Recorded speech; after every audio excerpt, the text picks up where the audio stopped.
தெரியுது.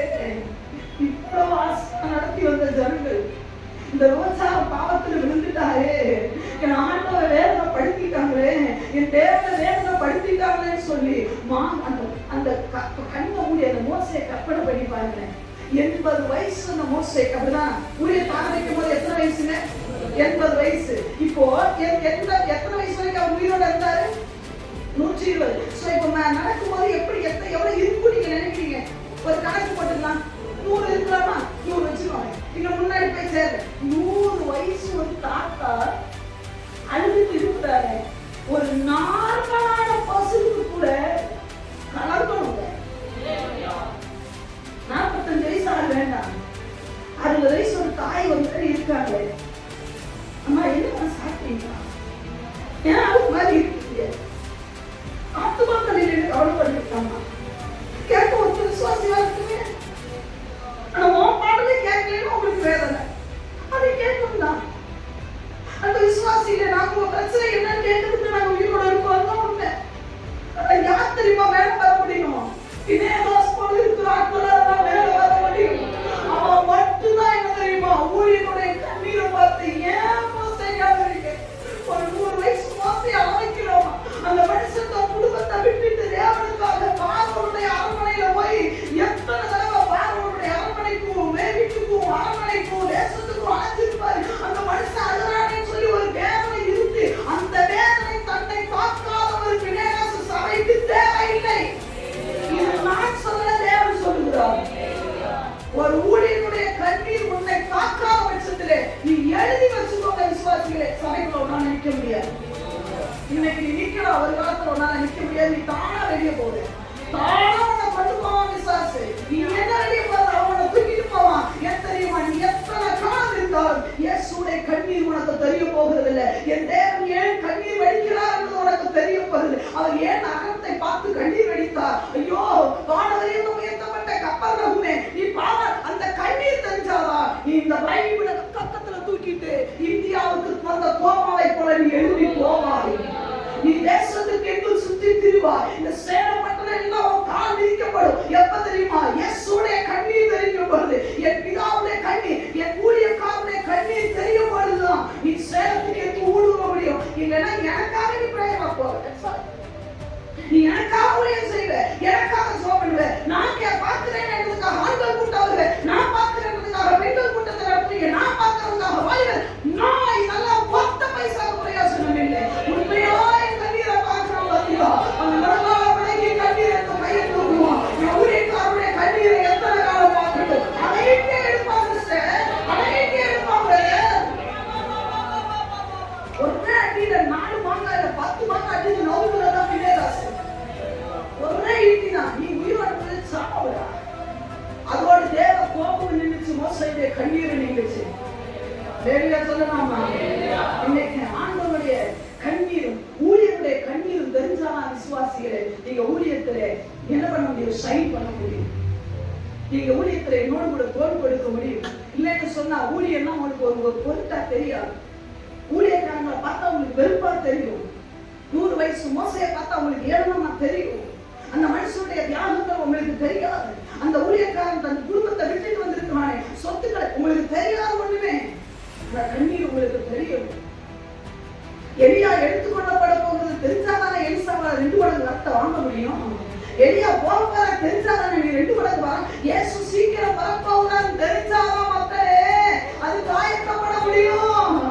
ஐயா நிக்கிற கோலியாத்து சவுலுக்கு விரோதமா நிக்கிற, முழு தேசத்துக்கு விரோதமாக நிற்கிறான் என்பதை அறிந்த விசுவாசிதான் உலகத்துல போய் பொறுப்புவான். இல்லை நம்ம சும்மா வாங்கிறப்பான். நிக்கிறவன் சவுலுக்கு விரோதமா நீ நினைச்சிட்டு இருக்க. நிக்கிறது யார் தெரியுமா? உனக்கு தேசத்துல சுத்தி திரிகிற வச்சாரத்தின் ஆவி. நீ ஊழியருக்கு விரோதமா நீ செயல்படுத்த நினைக்கிற. சவுலுக்கு விரோதமா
விசுவாசிகளே, உங்களை கையெழுத்து கேட்கிறேன். ஒரு ஊழியருடைய கண்ணீர் தெரிய வேண்டும். ஒரு ஊழியக்காரன் எடுத்துக்கொள்ளப்படுகிற தரிசனம் உனக்கு தெரியணும். ஐயோ, இன்னைக்கு இந்த ஊழியக்காரன் எடுத்துக்கொள்ளப்படுறானே, அவன்கிட்ட எத்தனை மட்டைக்கு விட்டுக்கணும்னு அப்ப தெரிஞ்சிருந்தாதான் நீ இஸ்ரவேலுக்கு முடிவு கட்ட முடியும்.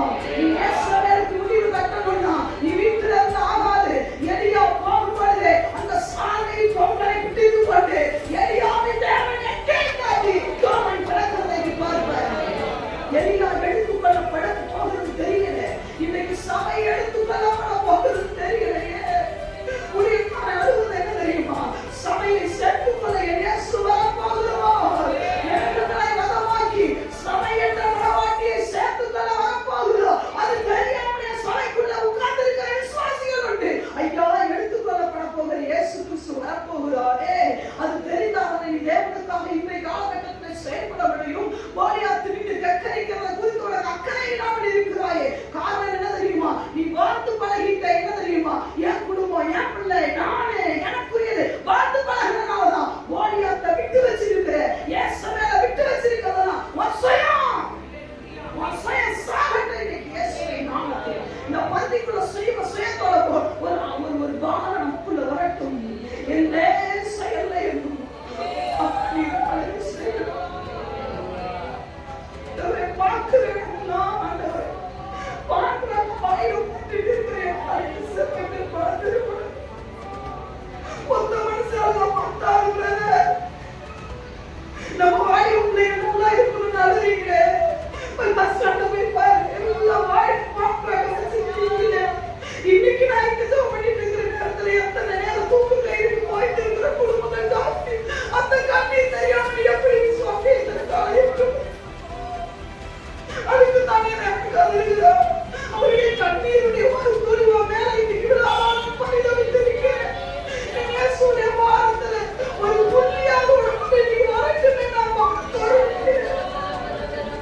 உங்க குடும்பத்துக்காக உங்களுக்காக வாடுகிறேன். அந்த புரிய மட்டும் தவிர்த்து வெளியே வந்தே ஆகணும். ஊழியக்காரருடைய கண்ணீர் தெரியுது. இரண்டாவது இன்னொன்று தெரியுமா? மதத்தை பயணிக்கவே 25 சொல்லி முடிக்கிறேன். 25வது 25:9 வாசிக்கிறோம். என்ன ஆகும் சொல்லுங்க. அந்த வாதையால் செத்தவர்கள் 24,000 பேர். அந்த வாதையால் எந்த வாதையால்? அந்த இவன் பண்ணின ஒரு தப்புனால செத்தவர்கள் எத்தனை பேருங்க? எத்தனை பேரு? 24,000 பேரு. ஆத்துமாக்கள் மேல பானம் இல்லாதவன் தான் இந்த வேலையை பண்ணுவான். பின்னேடா சொல்லு குத்தி எடுத்தது யார தெரியுமா? தேசத்தில் இருக்கிற உபச்சாரத்தினாலே ஒத்த ஆளால 24,000. ஐயா, நம்ம நினைச்சிட்டு இருக்கிறோம். யோசிச்சு இவரு பாவம் செய்ய வந்தாச்சு. மோசே அங்க அழுகுறாரு. இந்த கேப்ல எப்படி 24,000 பேர் செத்துருக்கான்? சின்ன கேப் தான், கொஞ்ச நேரம் வேலை. அதுக்குள்ளே விசுவாசி எவ்வளவு வேகம். நம்ம நினைச்சிட்டு இருக்கோம், நம்ம தான் பண்றோம். நீங்க பண்ற ஒரு சின்ன பிரச்சனைனால டோட்டலி உள்ளுக்குள்ள விசுவாசி உள்ள வந்துடலாம்.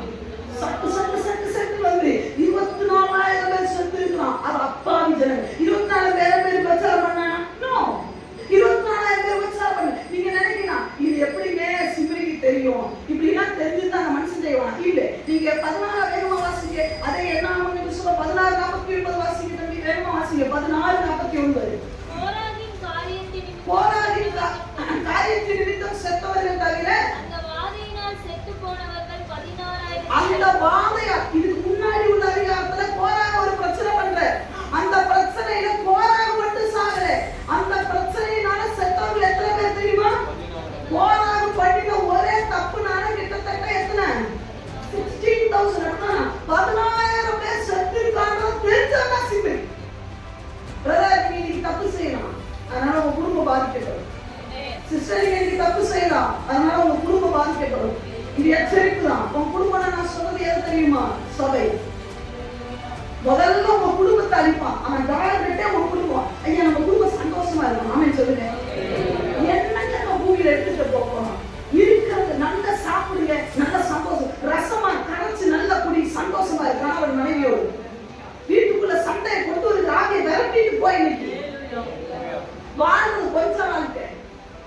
சொல்லிட்டான். 40 இரு 50 அவ்வளவுதான் சொல்லிட்டான். 80க்குலாம் போக வேண்டாம். 50 வயசு வரைக்கும் வாழ்ற உனக்கு ஒரு பிள்ளை 2 பிள்ளை வச்சிருக்கிற சந்தோஷமா வாழ தெரியல. நீ கிறிஸ்தவ பைபிளை எதுக்கு தூக்குற? தூக்காத. குடும்பத்துல சண்டையா? சபையில வந்து ஒரு 2 நாள் வாசி போட்டு பாரு எப்படி போகும் பாருங்க. நீ தான் பைபிளை தூக்குறியே, நீங்க தான் வேதத்தை தூக்குறியே, நீங்க தான் ஜெபிக்கவே பழகலையே, அப்புறம் எப்படி குடும்பத்துல பிரச்சனை வர போகும்? நீங்க பண்ணணும், நல்லா கவனிக்கணும். தவறை யார் மேலேயோ குற்றம் போடக்கூடாது. 24,000 பேர் எந்த தவறு பண்ணல. இவன் பண்ணின தவறுனா நீங்க நினைக்கலாம் ஏன்னா ஆண்டவர் அனுமதிச்சார். இது ஒரு பெரிய டாபிக்ல போகும். அது வேணும்னா இன்னொன்னு எனக்கு வாங்க. 24,000 பேர் அப்பாவி ஜனங்கள் கொல்லப்பட்டிருக்காங்க. யாரால தெரியுமா? சிம்ரியாலனா. எல்லாம் கிடைச்சது தானே. ஆனா ஒன்று கிடைக்கல. என்ன தெரியுமா? அந்த தரிசன பார்வை இல்லாம போச்சு. ஜனங்கள் என் தவறான இவன் அழிவானே, மற்றவங்களை குறிச்சு பாரம் இல்லாத சபையில் இருந்து என்ன பிரயோஜனம் கேட்கிறேன் நான். மற்றவர்களை குறித்ததான பாரம் இல்லாத ஊழியக்காரன் என்ன ஊழியக்காரன் என்னை சேர்த்து சொல்றேன். நான் உலகத்தில் இருக்கிற ஊழியக்காரன் நான் சொல்லலைங்க, என்ன சொல்றேன்? அழிந்து போகிற ஆத்துமாக்களை குறித்து சபையில ஒரு விசுவாசி வரலைன்னா இருக்கிற அத்தனை பெண்கள் ஓடி இருக்கணும். ஏன் வரல? என்ன பண்ணல? இன்னைக்கு பார்த்து குடும்பத்துல யாரெல்லாம் கேட்டா தெரியல. குடும்ப நபர்கள் வந்துக்க மாட்டாங்க. பிள்ளைகளை கூப்பிட்டு இந்த பெற்றோர் வந்து ஏன் உங்க பிள்ளை வரணும் தெரியல. இதான் பாரமா? இதுதான் பாரமான்னு கேட்கிறேன். தெரிஞ்சிருக்கணுமா இல்லையா? இல்லைன்னா என்ன தெரியுமா பண்ணணும்? இன்னைக்கு 6 மணிக்கு வீட்டுக்கு போய் முழங்கால் போடணும். சாப்பிட மாட்டேன் ஆண்டவரே. எத்தனை தடவை என் ஊழியக்காரன் என் குடும்பத்தில் இருக்கிற நபரை கேட்டு அழுவாண்டவரே.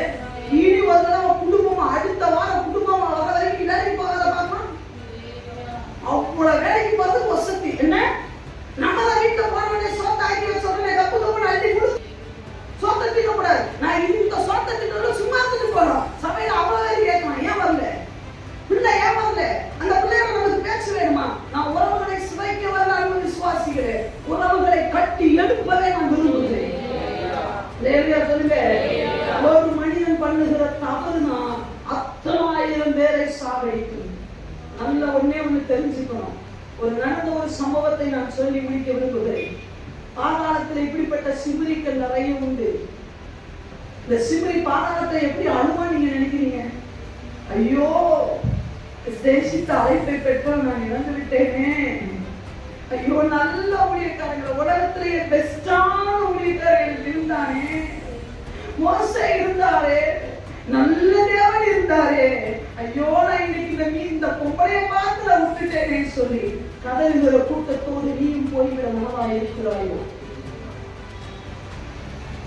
இந்த தேசத்திலே ஒரு மனிதன் அவனுடைய வேலை என்ன என்று சொல்லி பார்த்தீங்கன்னா, இந்த கடலுக்கு மேல கடல் இருக்கும். இந்த 2 கடலுக்கு மேல இணைந்து ஒரு பாலம் வரும். அது வழியா ட்ரெயின் போகும். பார்த்துருக்கீங்களா?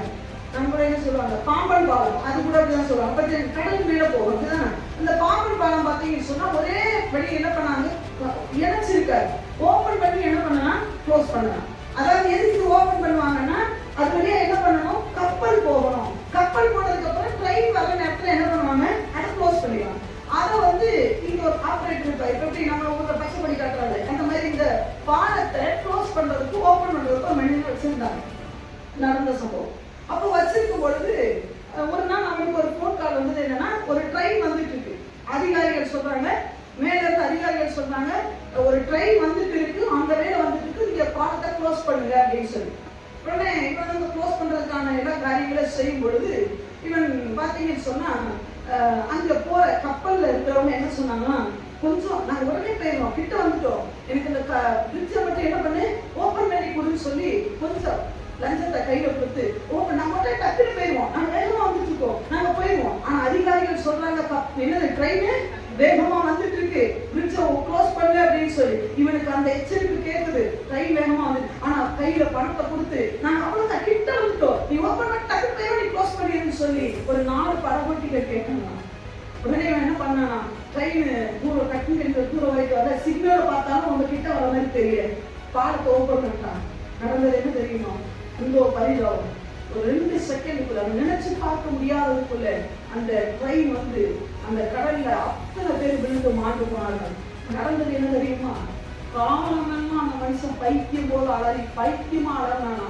ஐயோ என் தப்பால போச்சு, ஐயோ பைத்தியக்கார ஆஸ்பத்திரியில எனி டைம் அவன் சொன்னது தெரியுமா, என் அதிகாரிகள் பேச்சுக்கு கீழ்ப்படியாம போயிட்டேன், ஐயோ நான் கீழ்ப்படியாம போயிட்டேன், ஐயோ நான் அத்தனை பேர் சாவடிச்சுட்டேன்னு சொல்லிட்டு இந்த உலகம் கொடுக்கிற பெரிய பனிஷ்மெண்ட்டை விட அவன் புத்தி சுவாதீனம் அடைந்து பைத்திய ஆஸ்பத்திரியில குழம்பிட்டே இருந்தான்.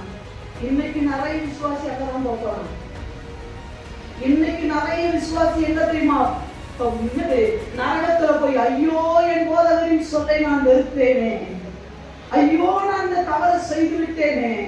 எத்தனையோ விசுவாசிகள் எனக்கு அட்வைஸ் பண்ணாங்களே, எத்தனையோ தேவ மனிதர்களே, என் தாய் என்ன காலை பிடிச்சு கெஞ்சாத குறையா கெஞ்சினாலே, என் அம்மா அபிஷேகம் பண்ணப்பட்ட அம்மா என் காலை பிடிச்சு கெஞ்சினாலே, நான் கேட்காம போயிட்டேனே, நான் என் அப்பா சொன்னாலே கேட்காம போயிட்டேனே, என் ஊழியக்காரங்க வந்து மணிக்கு என்கிட்ட பேசினாலே கேட்காம போயிட்டேனே, என் ஊழியக்காரன் அடிச்சானே நான் வாங்காம போயிட்டேனே, தட்டி விட்டுட்டு போயிட்டேனேன்னு சொல்லி சுமரியோடு கூட அந்த பைத்தியக்காரனோடு கூட நிறைய சுமரிகள் சேர போறாங்க. இன்றைக்கு நீங்க யாரோடு கூட போக போகிறீங்க? ஒரே கேள்விதான், இந்த சுமரி கடைசி கால சபைக்கு ஒரு எச்சரிக்கை தான். எல்லாம் நமக்கு பந்தியா கிடைச்சிருக்கு. இந்த பந்தி அசால்ட்டா என்ன போறீங்களா? இந்த பந்திக்கு சாதாரணமா போறீங்களா? ஆயத்தப்பட்டு வச்சிருந்தோம்ல, வர முடியல தானே. தூரத்துல இருக்கிற ஆட்கள் வர முடியும், பக்கத்துல இருக்கிற ஆட்கள் வரணுமா? வர முடியலையே. கரும்புத்துறையில இருந்து நாங்க வர சொல்றோமா? இல்ல இங்க இருக்கிற ஆட்கள் நம்மளால ஒரு நாள் லீவ் போட்டு, மாசத்தை ஒரு நாள் லீவ் போட முடியல பிரதர்ஸ் சிஸ்டர்ஸ். மக்களுக்கெல்லாம் லீவ் போடுவோம். ஏன் பந்திக்கு ஒரு நாள் லீவ் போடு, வந்து முழங்கால் போடு, ஜோம் பண்ணு, ஆண்டவரை பரிசுத்தப்படுத்தி கேட்க முடியல. சிம்பரி கூட்டத்துல சேர்ந்து விடாதே. எல்லாரும் முழங்கால் படி.